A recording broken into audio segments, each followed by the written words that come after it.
Part 3, trigger warning, Ozzie Osbourne and the doves. I pulled out one of these doves, bit its head off just to shut her up. Then I did it again with the next dove, spitting the head out on the table. That's when they threw me out. This is from Nightfly, interview 1982. Is this the legacy we should celebrate?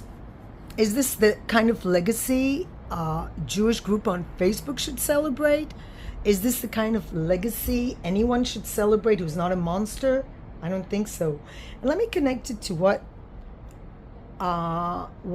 connects me to it. Not an animal activist, and I think it's absolutely despicable. I live in the Middle East when people are decapitated, and I don't see a difference between a person being decapitated or a dove, a bat, a dog, a cat, any animal. Nobody should be decapitated.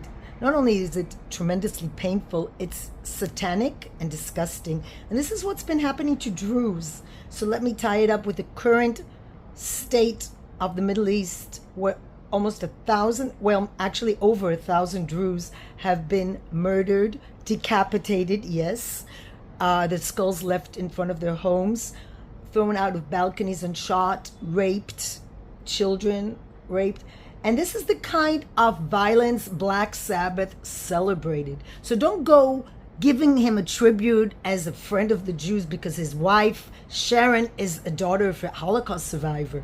Sorry, but Judaism is all about morality.